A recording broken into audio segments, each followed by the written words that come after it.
Alhamdulillahirabbil alamin wal 'aqibatu lil muttaqin wa la 'udwana illa 'alal zalimin. Wassalatu wassalamu ala asyrafil mursalin wa ala alihi wa ashabihi wa man tabi'a bi da'watihi. Dan kita sambung muka surat 48 yang ke-6. Pahaman Ahlussunnah wal Jamaah ialah yang pertama, perbuatan hamba kita dah bincang dan lepas. Yang kedua, sifat-sifat Allah pun kita dah bincang. Okay. Kita lagi yang ketiga pula mengenai Al-Quran. Jadi tujuannya kita nak tengok yang disebut Hadis Sunnah wal Jamaah, ciri-ciri dia ataupun pegangnya dia. Pegangnya dia ketika bagaimana Hadis Sunnah wal Jamaah ni pegangan dia terhadap Al-Quran. Jadi dia berpendapat bahawa Al-Quran itu kalam Allah yang qadim dan azali, bukan baru. Setiap kali bila disebut qadim, kita kena ingat iaitu tiada permulaan. Inilah satu benda yang tidak tercapai oleh akal kita, iaitu qadim ni benda tak ada mula. Itu tak usah fikir, tak cuba cari. Kerana kandungan isi dan maksudnya itu adalah daripada kalam Allah yang qadim, yang tidak berhuruf, bersuara dan bersusun, manakala tulisannya, bacaannya dan bunyinya itu adalah bahasa yang boleh ditulis, dibaca dan disebut. Jadi Al-Quran sendiri hakikatnya qadim. Mushaf, tulisan itu semua itu baru. Itu biasa. Kemudian yang keempat pula dia tu. Biasa dia bina hadis kursi kan sekarang ni, sekarang ni benda. Jadi boleh sama lah. Dia tidak sama dari segi setiap kata. Sebabnya lafaz itu sendiri daripada Allah. Misalnya Allah sendiri sebut idza jaa nasrullahi wal fath, contohnya. Tak boleh ubah dari segi susun ni perkataan, tak boleh ganti hal lain. Itu Quran. Ada pun hadis kursi itu Rasulullah tukar kepada ayat lain. Idza jaa kok, tapi dia tukar. Misalnya fi'il madi jadi mudhari' kok. Nampak tak beza? Madi mudhari' ni past and present tense. Okey? Itu beza dia. Hadis kursi dah. Kemudian yang keempatnya, bagaimana pegangan ahli sunnah wal jamaah kita lah. Bila sebut ahli sunnah wal jamaah ni kita lah.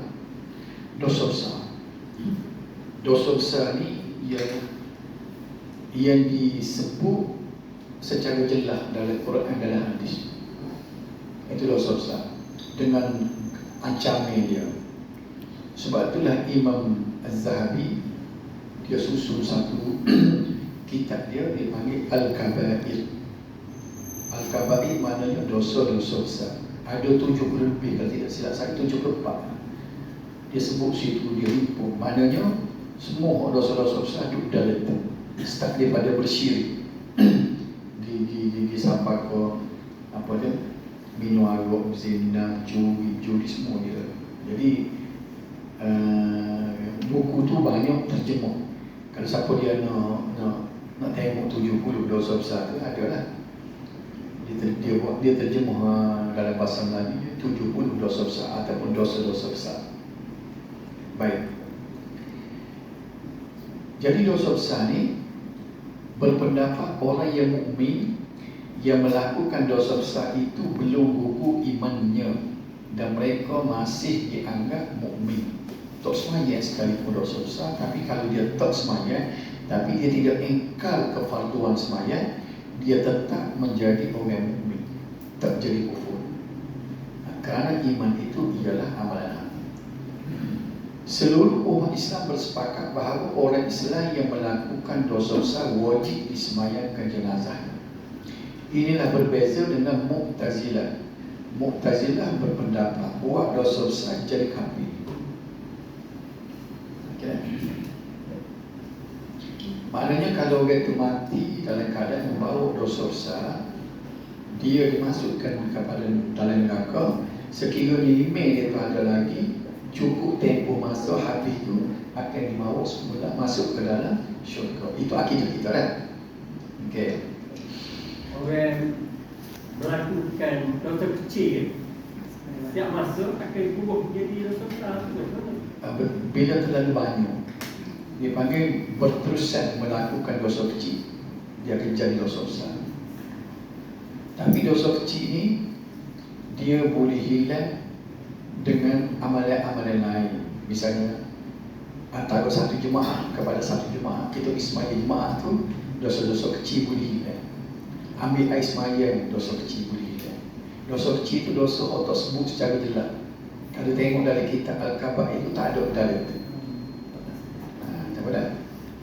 Jadi patut ada dalam buku tersebut ni, nak tengok kita ni buat dosa besar ke dosa kecil. Dosa-dosa besar.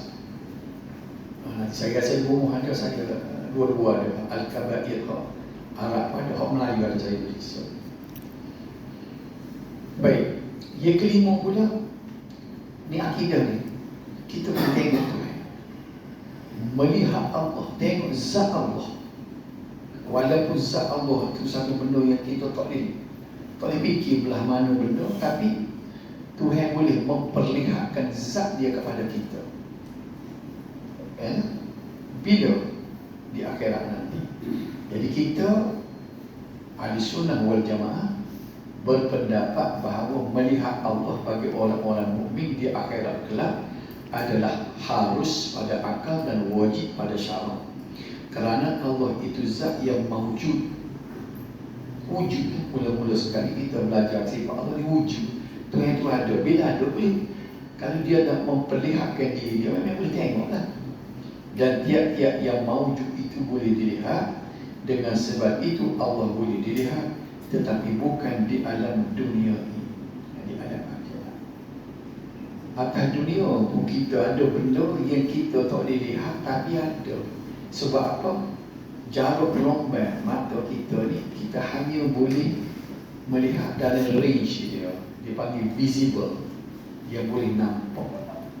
Ada cahaya yang tak boleh tengok. Misalnya infrared, inframerah dengan ultraviolet dan X-ray. Pasal apa? Kalau kita ngaji sains, mata kita, keupayaan mata kita hanya boleh tengok dalam ring, dalam jarak tu. Luar tak boleh. Kalau jarak 2 meter terlalu tinggi pun tak boleh, terlalu rendah pun tak boleh. Betul tak sih? Jadi Allah Subhanahu Wa Taala, dia tidak jisim pun, dia tidak objek pun. Tentulah dia nak kepada mata yang lain. Dan Allah Subhanahu Wa Taala akan meniupkan mata lain di akhirat nanti supaya boleh tengok dia. Belah mana pula wallahu a'lam. Kita dari mana kita boleh tengok Allah? Bukan dari akal. Dalil ni surah Al-Qiyamah ayat 22 dan 23. Wujuhu yawma idzin nadhirah ila rabbiha nazirah. Beberapa muka pada masa itu berpandang-pandangan melihat kepada Tuhan. Boleh tengok tu. Inilah orang panggil syahid ataupun dalil yang menunjukkan orang mukmin boleh tengok Allah.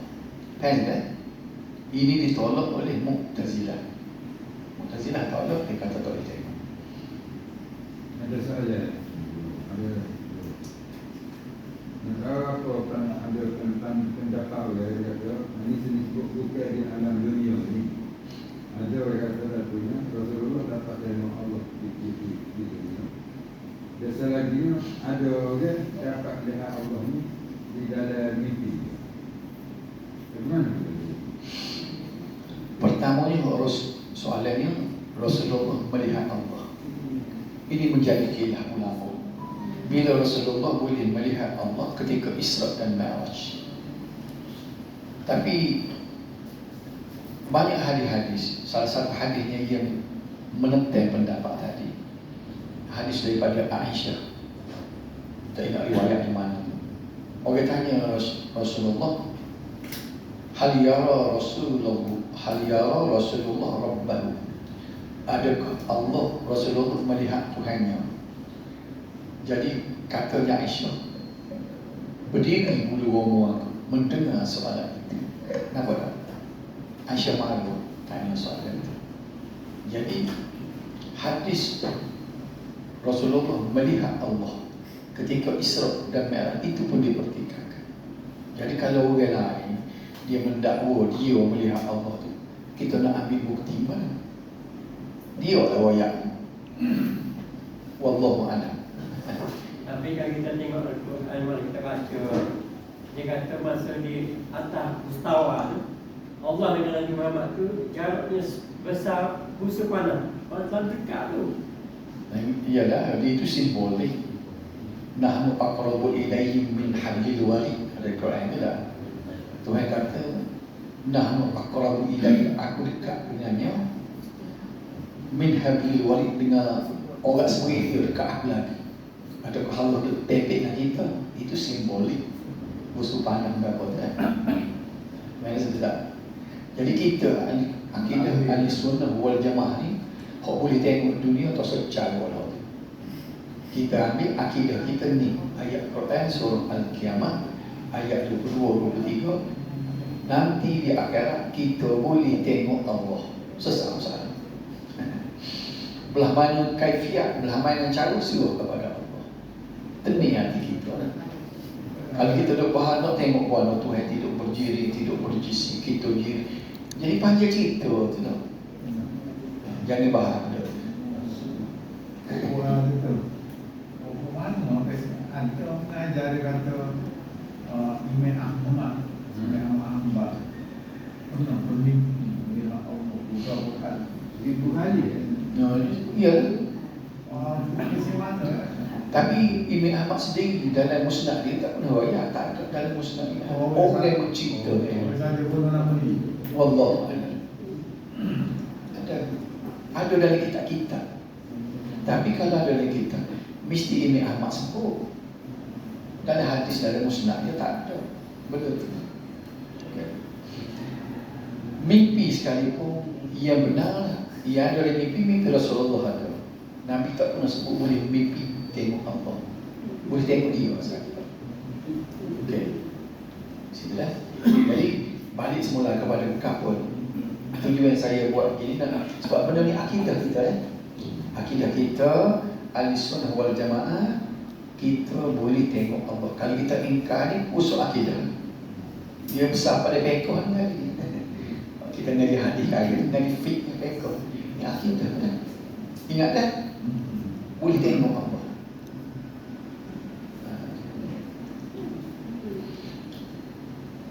Ini barulah masuk sejarah penyelewengan akidah. Mana akidah ni dia jadi menyeleweng mana sekarang? 8.1. Semasa hayat Nabi Muhammad sallallahu alaihi wasallam dan sahabat, penyelewengan akidah tidak berlaku. Memanglah depan Nabi kan, sebab Nabi boleh jatuh hukum. Perkara yang boleh membawa kepada kekeliruan dan perselisihan belum dan tidak ditimbulkan kerana para sahabat tidak cuba menimbulkan seperti dalam masalah qadar, sifat dan zat Allah Subhanahu wa taala. Selebihnya para sahabat hidup dengan panduan Nabi sepanjang masa. Dia sahabat ni, dia disiplin, dia tak banyak bertanya. Bila Nabi menceritakan sifat-sifat Allah, Allah ada tangan, Allah ada muka. Sahabat tidak pernah tanya muka lalu mana. Macam mana tangan Allah? Dia terima. Sebab Nabi kata, terimalah bahawa Allah itu tak serupa kita. Jadi sahabat pun boleh fikir, kalau sebut muka Allah, muka itu tidak serupa muka kita. Sesat sahabat. Dia tidak bertanya. Begitu juga dengan qada dan qadar yang kita bicara baru ni, sahabat-sahabat tidak bertanya banyak. Persoalan yang dihadapi terus diselesaikan bersama Nabi sallallahu alaihi wasallam. Wahyu dan Al-Quran memberikan jawapan kepada mereka. Sebab sahabat dulu dia terima benda, dia terima dia nak amal. Dia tidak banyak memikir. Bila Rasulullah bayar satu benda, okey kita terima. Lepas tu berampun dia buat amal selalu. Dia berilmu terus beramal. Itulah sebab tu Rasulullah puji generasi yang terbaik, yang generasi dia. Dia tak suka polemik. Kita ni kita suka polemik. Amalan orang. Pelik kita berbalik. Polemik kita suka benar. Lantaran itu segala rancangan jahat orang-orang munafik dan kafir serta betul-betul akidah yang cuba menyerang dan menyerang masuk untuk merosakkan umat Islam dan agama Islam didedahkan oleh Al-Quran. Misalnya kalau orang munafik nak buat perancangan gapo-gapo dah turun satu wahyu royak kepada Rasulullah SAW. Contohnya penegasan Allah tentang orang kafir khususnya Yahudi dan Nasrani yang tidak berhenti untuk merosakkan Islam dan umat Islam melalui firman-Nya dalam surah Al-Baqarah. Ini ayat popular kita baca. Walan tarda ankal yahudu walan nasara hatta tattabi'a millatahum. Orang-orang Yahudi dan Nasrani tidak sekali-kali akan bersetuju atau suka kepadamu wahai Muhammad sehingga engkau melurut agama mereka yang telah terpesong itu. Dia mendedahkan perangai Yahudi Nasrani sampai kiamat. Dia tak ada kerja lain. Dia cuma nak menyelewengkan orang Islam sehingga orang Islam turut agama dia. Sebab tu dia akhir zaman orang mendedahkan Zionis dan satu pakatan Yahudi itu dia masuk berbagai-bagai cabang melalui kelab-kelab soal reda macam kat Melayu kelab dan Rotary kelab. Dia masuk hiburan, dia masuk dalam berbagai-bagai bentuk. Tujuannya untuk menyelewengkan umat Islam. Okay. Dengan itu menyebabkan Islam terjaga dan masyarakat Islam saat penurunan wahyu terus yakin dan kokoh akidah mereka. No problem, tak ada masalah dengan akidah. Sebarang bentuk ajaran yang sesat dan akidah yang salah tidak dapat menembusi mereka lagi selama generasi muda. Sebagai rumusannya bahawa pada zaman Nabi Sallallahu Alaihi Wasallam dan sahabat, khususnya pada zaman Abu Bakar dan Umar, tidak berlaku penyelewengan akidah dalam kalangan umat Islam. Kajian menunjukkan dari sudut sejarah berlakunya penyelewengan akidah disebabkan oleh faktor dalam konteks Muslim dengan adat dan tradisi mereka serta asimilasi dengan peradaban asing yang menyusup masuk dalam kehidupan mereka. Bila wilayah Islam itu menjadi makin luas, interaksi berlaku di antara bangsa lain, agama lain masuk Islam, masing-masingnya membawa budaya dan adat Islam dan saki-maki agama mereka. Asimilasi dengan orang Islam itu, situlah mulanya berlaku penyelewengan akidah. Ada? Hal tersebut berlaku adalah ekoran daripada dua faktor utama berikut. Nombor satu, penaklukan umat Islam ke atas masyarakat bukan Islam. Yang kedua, penaklukan orang bukan Islam ke atas umat Islam. Ada dua-dua berlaku. Orang Islam ditakluk orang bukan Islam, orang bukan Islam kembali takluk negara Islam. Maka ketika itulah dia jadi bercampurnya budaya, adat Islam, agama, falsafah. Faktor-faktor penyelewengan